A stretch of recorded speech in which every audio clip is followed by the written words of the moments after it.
میں نے آپ کی خدمت میں عرض کیا تھا لا اسألکم علیہ اجرا الا المودۃ فی القربى، محبت کا تقاضا نہیں ہے، مودت کا تقاضا ہے۔ مودت جانتے ہو، بیٹا بھی تمہارے لیے، اولاد بھی تمہارے لیے، زمین بھی تمہارے لیے، جائیداد بھی تمہارے لیے، توجہ ہے کہ نہیں؟ ساری چیزیں، میں بہت قریبی رشتہ دار، میں بہت قریبی دوست ہوں اپنے بلدن بھائی کا، بہت قریبی۔ بلدن بھائی آ گئے مولانا صاحب کے یہاں کہ مولانا صاحب کچھ پیسہ چاہیے تھا، تھوڑا سا گھر پر بھیجنا تھا، اگر آپ دے دیتے تو بڑی مہربانی۔ حالانکہ ایسا نہیں ہے، یہ میں صرف بتا رہا ہوں، بلدن بھائی میں ہم کو ضرورت پڑ سکتی ہے، ہاں ایسا نہیں ہوتا، بہت کم۔ کہنے لگے کہ دے دیجئے، میں نے کہا ٹھیک ہے بلدن بھائی، ٹھیک ہے انشاءاللہ شام کو آئیے، ملتا ہوں۔ اب میں نے ان کے آنے سے پہلے جوگیشوری کے 4-5 لوگوں کو فون کیا کہ بھائی بلدن بھائی ہیں کیسے پیسے کے معاملے میں۔ ایک آدمی نے بھی اگر کہہ دیا کہ نہیں بھیا دینے لینے میں تو بڑے کمزور ہیں، تو یقین جانو ہم کوئی نہ کوئی بہانہ کر جائیں گے، اور جو ہے کہ نہیں، ہم کوئی نہ کوئی بہانہ کر جائیں گے۔ یہ ہے محبت، اسے کہتے ہیں محبت۔ بغیر محبت کے ان سے دوستی نہیں ہوئی ہے، اسے کہتے ہیں محبت۔ محبت ہی تو دوستی ہوئی، لیکن یہ محبت ایسی محبت ہے کہ اگر کچھ قربان کرنے کی بات آئے تو قربان نہیں کر سکتے۔ مولا یہ چیز چاہتے ہی نہیں، مولا چاہتے ہیں کہ اگر کہہ دیا تو کہہ دیا، جو ہے کہ نہیں عزیزان گرامی؟ ہاں اسے کہتے ہیں مودت۔ لہذا ہمیشہ کوشش کرو کہ مودت اختیار کرو عزیزان گرامی، اور بڑی عظیم منزل ہے ان کے عشق میں، ان کی محبت میں۔ اور عظمتیں اگر دیکھی جائے نا، حاضہ حسین فارف ہو، علی کو پہچانو، حسین کو پہچانو، حسن کو پہچانو، فاطمہ کو پہچانو، توجہ ہے کہ نہیں عزیزان گرامی؟ بڑی عجیب منزل ہے، لوگ تو نہ جانے کہاں کہاں سے بھاگے ہیں کہ بھئی آپ کو کیا بتاؤں، کبھی 10 مجلس ابھی بہت کچھ بتانا۔ ہاں ایک سلوات پڑھے محمد والے۔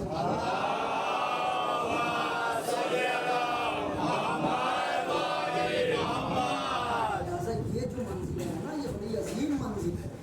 میں آپ کی خدمت میں عرض کروں، ایک شخصیت ہے ساسا ابن سوہان۔ بس آخری بات ہے یہ، آج کے مجلس کی آخری چیز، ساسا ابن سوہان۔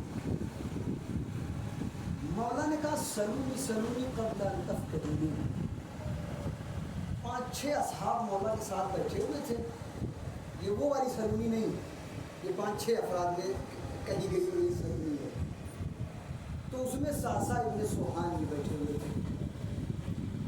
میں عظمت آپ کو بیان کر رہا ہوں، چونکہ موضوع جو ہے نا وہ معرفت امام ہے، لہذا یہ بڑی عظیم ہے۔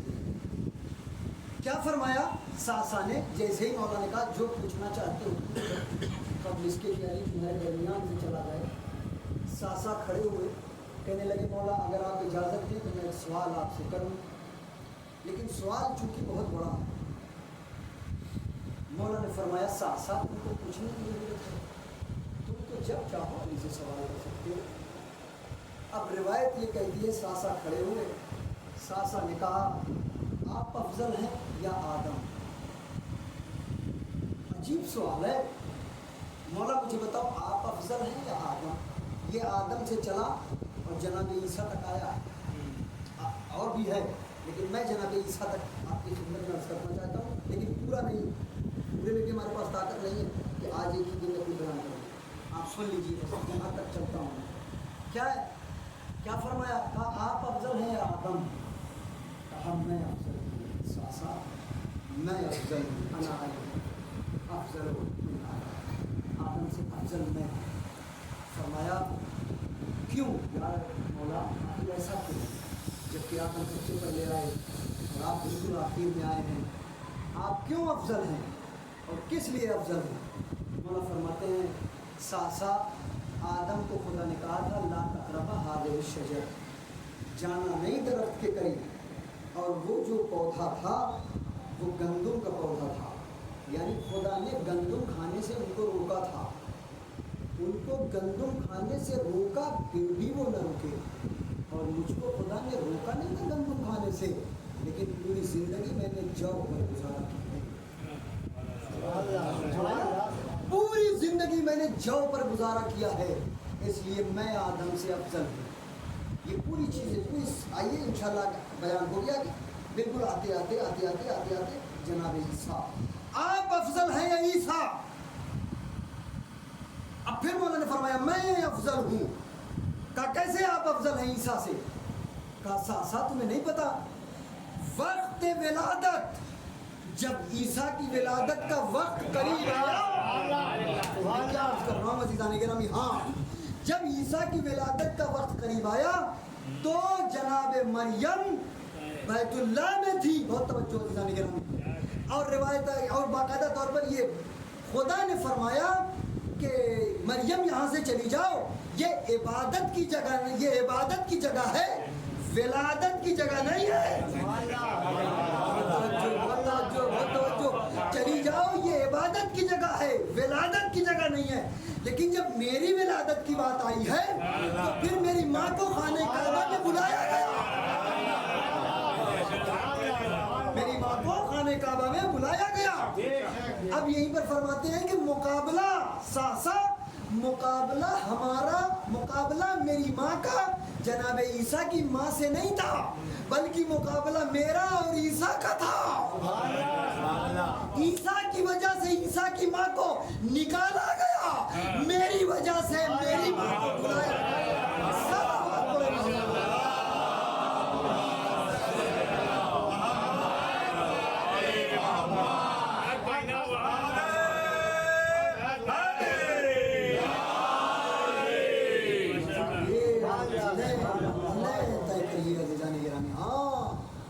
فضائل سنائی کا اور ہم نے بیان ہی کہا کہ آپ کو آتا ہی کیا ہے، ہم تو بس ایسے ہی ہیں، دو چار کتابیں پڑھ لیا، آپ کی خدمت میں عرض کر دیا، ورنہ ان کے عظمت، ان کے فضائل، معرفی، ان کی تعریف، ان کی معرفت یہ بہت ضروری ہے۔ مجلسوں میں آئے ہو نا، بہت ضروری ہے، بہت ضروری ہے۔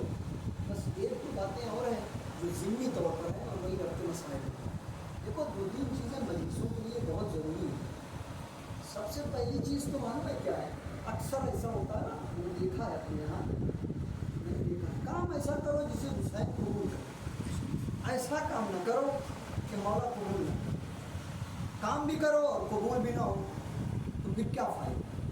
کام ایسا کرو جو قبول ہو۔ میں نے اکثر دیکھا ہے، ابا نے کہا دوائی لا دو میری بھیا، ابا جلوس میں جا رہا ہوں، انجمن نکل رہی ہے اور آپ دوائی کے لیے پریشان ہیں۔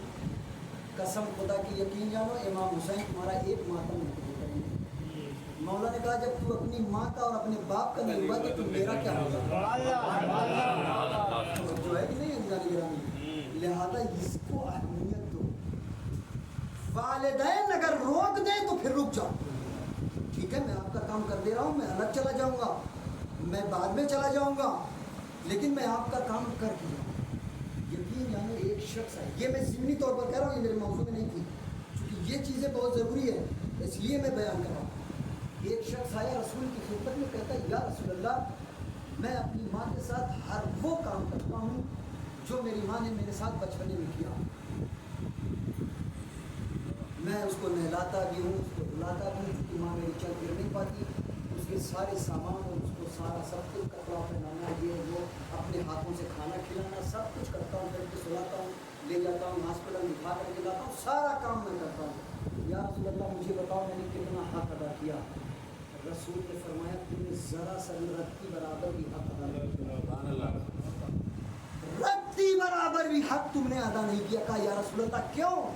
کہا تمہیں نہیں پتا جب یہی کام تمہاری ماں تمہارے ساتھ کرتی تھی تو وہ تیری، باقاعدہ طور پر امام نے فرمایا، رسول نے فرمایا کہ جب یہی کام تمہاری ماں تمہارے لیے کر رہی تھی تو تمہاری زندگی کی دعا کرتی رہتی تھی، تمہاری زندگی کی دعا کرتی رہتی تھی، لیکن یہی کام جو تم اپنی ماں کے ساتھ کر رہے ہو نا، وہ اس لیے کر رہے ہو کہ 4 دن کی تو ہے مر جائے گی۔ قسم خدا کی کتنی عجیب بات ہے، کتنے دن میری ماں رہے گی؟ 2 دن ہے مر جائے گی۔ کیسا آدمی ہے وہ جو یہ سوچتا ہے ماں میری 2 دن رہے؟ کیسا آدمی ہے؟ جو ہے کہ نہیں امام فرماتے, رسول فرماتے, کہتے تو اپنی ماں کے ساتھ جو کرتا ہے وہ اس لیے کہ بس کچھ دن کی مہمان ہے, تو نے کبھی اپنی ماں کی زندگی کے لیے دعا نہیں کیا, لیکن وہ یہی کام کرتی تھی جب تمہارے ساتھ, تو ہمیشہ تمہارے دلے وہ میری دعا کرتی رہتی تھی, میرا بیٹا جوان ہو جائے, میرا بیٹا بڑا ہو جائے, میرا سہارا بنے گا, میری بڑھاپے کا سہارا, بڑھاپے کی لاٹھی, بڑھاپے کا عصا. کتنی تمنا رہتی ہے والدین کو, قسم خدا کی جس والدین کو خدا نے ڈائریکٹ اپنے بعد رکھا ہو, وبالوالدین احسانا, کسی کا کوئی رابطہ ہی نہیں ہے. اللہ کہتا ہے پہلے میں, اس کے بعد ڈائریکٹ آؤ والدین پر, وبالوالدین احسانا, احسان کرو والدین پر. آپ سوچئے اب اگر آپ اس کی نافرمانی کر کے مجلس میں چلے جاؤ, وہ مجلس لائق کی کوئی نہیں ہے. ایک شخص مولا کی امام جعفر صادق علیہ السلام,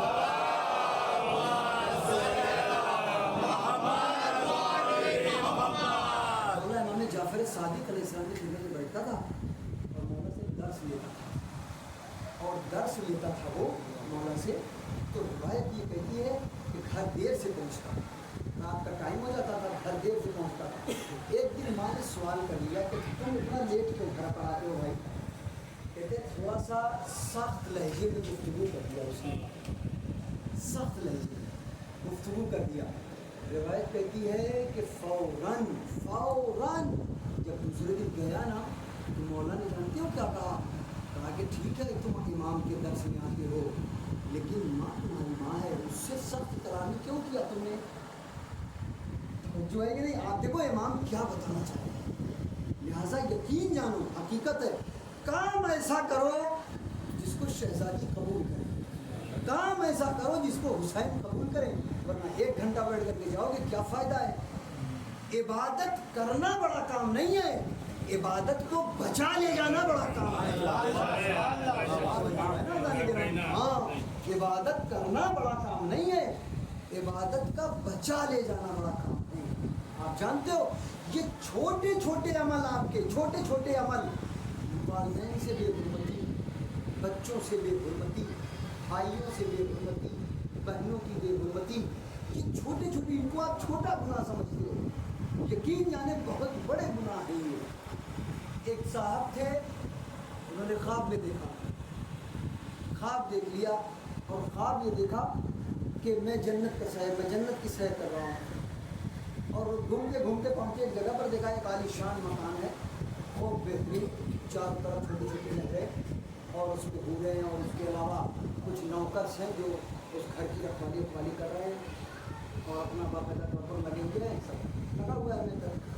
اب انہوں نے, اب ان کو گھر بڑا خوبصورت لگا, اور یہ گھومتے گھومتے اس گھر کے پاس آ گئے. اب جب گھر کے پاس آ گئے نا, تو دیکھتے ہیں اس گھر پر نیم پلیٹ بھی لگی ہوئی.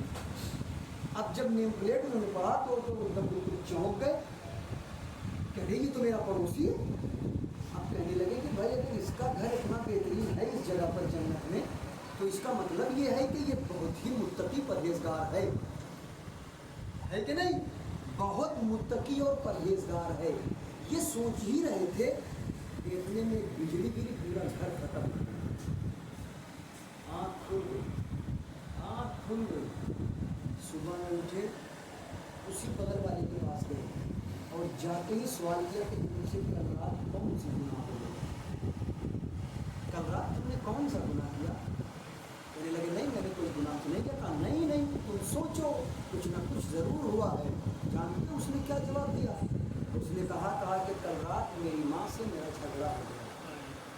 عجیب ہے, کل رات میری ماں سے میرا جھگڑا ہو گیا, اور میں قریب تھا کہ میں تھپڑ مار دوں, اتنا قریب تھا. توجہ ہے کہ نہیں؟ بس اس نے فوراً کہا یہی وجہ تھی کہ خدا نے تمہارے بنے بنائے گھر کو مسمار کر دیا. جو ہے نا, ایک چھوٹی سی گناہ تمہارے سارے اعمال کو دیمک کی طرح چاٹ جاتی ہے. لہٰذا کوشش کرو, یہ بہت بڑی عبادت ہے. آپ بیٹھے ہیں, یہ عبادت بہت بڑی عبادت ہے خانے گرم. اگر اس عبادت میں آ گئے تو کوشش کرو کہ یہ عبادت بچا کر کے ہم لے کے شہزادی زہرا کے سامنے کھڑے ہوں. عظیم چیز یہ ہے, جب ہم وہاں پر جائیں نا تو یہ زمین گواہی دے, یہ امام بارگاہ گواہی دے کہ میں وہاں مجلس میں بیٹھا ہوا تھا، تو جو ہے نا یہ بڑی عظیم منزل ہے۔ ان سب ساری چیزوں کو مد نظر رکھتے ہوئے اپنی نظرانی قرآن بتاؤ، قسم خدا کی جو چیز کبھی سوچا نہیں ہے نا وہ چیز بھی ہونا ہے، وہ چیز بھی تمہیں ہونا ہے۔ اور کیا نہیں چاہیے، ہر شخصیت کو کچھ نہ کچھ عطا کیا۔ آج پہلی ہے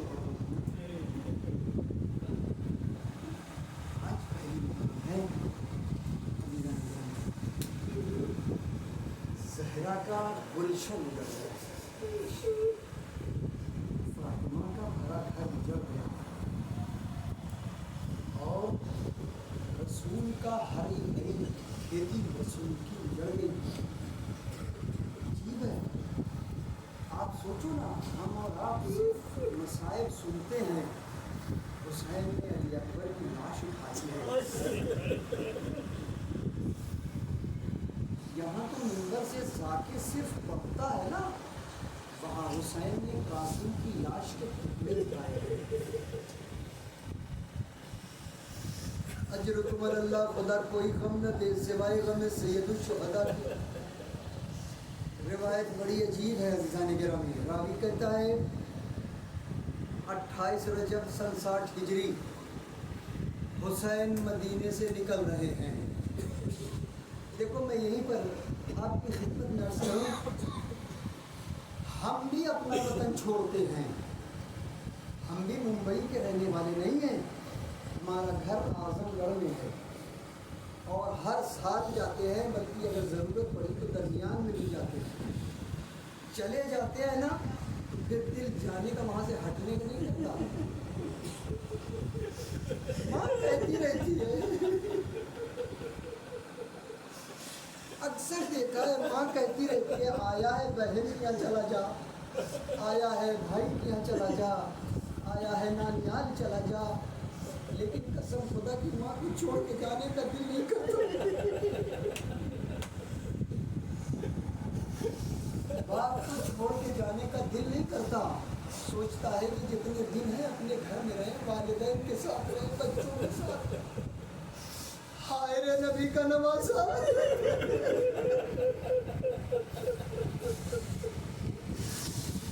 اجرکم اللہ، خدا کوئی غم نہ دے سوائے غم سید الشہداء کے۔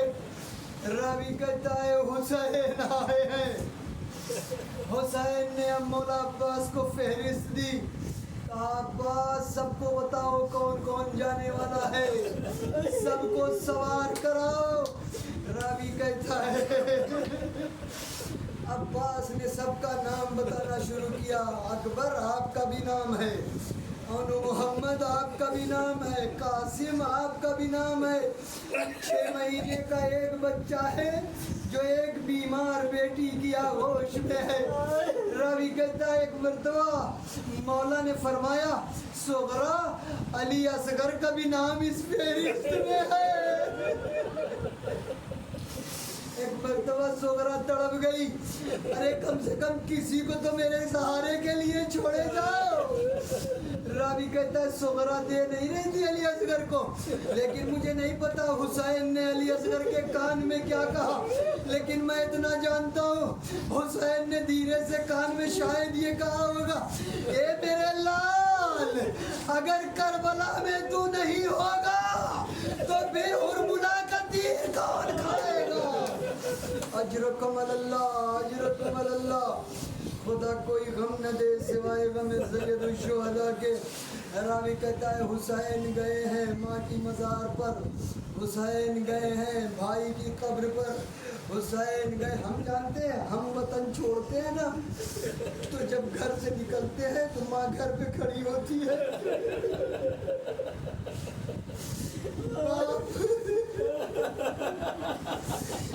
باپ کلائی کو پکڑے ہوئے کچھ دور تک چھوڑنے آتا ہے،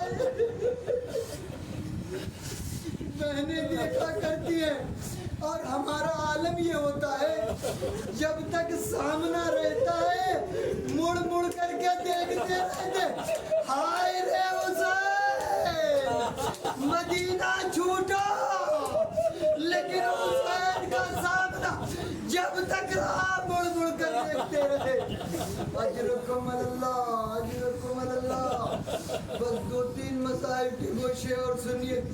راوی کہتا ہے حسین گئے, نانا سے الوداع ہوئے, ماں سے الوداع ہوئے, بھائی سے الوداع ہوئے, آ گئے ام سلمہ کے پاس. ام سلمہ نے حسین سے کہا میرے لال 2 منٹ بیٹھ جا میرے پاس, تھوڑی دیر کے لیے بیٹھ جا. راوی کہتا ہے ایک مرتبہ تڑپ کے ام سلمہ کہتی میرے لال مجھے بتا تیرا ارادہ کیا ہے؟ نانی عراق جا رہا ہو, ہاتھوں کو جوڑ دیا, یہ حسین نہیں.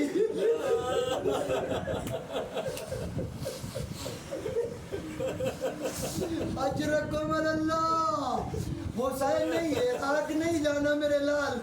میں نے تیرے نانا سے سنا تو عراق جائے گا, واپس پلٹ کے نہیں آئے گا. اجرکم اللہ. راوی کہتا ہے حسین نے سمجھ لیا اتنی آسانی سے نانی مجھے جانے نہیں دے گی, ام سلمہ جانے نہیں دے گی. حسین نے اب امامت کا سہارا لیا, زور امامت دکھائی اور روایت کہتی ہے فرمایا نانی اگر میں کربلا دکھاؤں, اگر میں کربلا دکھا دوں تو کیا آپ کو کچھ تسکین ہو جائے گی؟ ام سلمہ فرماتی ہے میرے لال مجھے دکھا. اب حسین نے انگلیوں کا اشارہ کیا. روایت کہتی ہے اب یہ عرض کربلا بلند ہوئی. اب حسین نے شروع کر دیا نانی ام سلمہ یہاں عباس بازوؤں کو کٹا کے گرے گا, یہاں علی اکبر کے سینے پہ مرچی لگے گی, یہاں کا یہ شہید کیا جائے گا, یہاں ابو محمد شہید ہوں گے, یہاں علی اصغر کو شہید کیا جائے گا. نانی یہ وہ نشیب ہے جہاں تیرا حسین آئے گا. اب کہتے کہتے ایک مرتبہ تڑپ کے فرماتے نانی یہ وہ جگہ ہے جہاں تیرا قاسم گھوڑے سے زمین پر آئے گا. نانی یہ بھی وہ جگہ ہے جہاں قاسم گھوڑے سے زمین پہ آئے گا. نانی یہ بھی وہ جگہ ہے جہاں قاسم گھوڑے سے زمین پہ آئے گا. ایک مرتبہ تڑپ کے شہزادی کہتی ہے اے میرے حسین, ارے قاسم تو میرا ایک ہے, یہ جگہ جگہ کیسے؟ حسین تڑپ گئے, ارے قاسم کربلا کے میدان میں گھوڑوں کی چاپوں سے واہ محمدہ.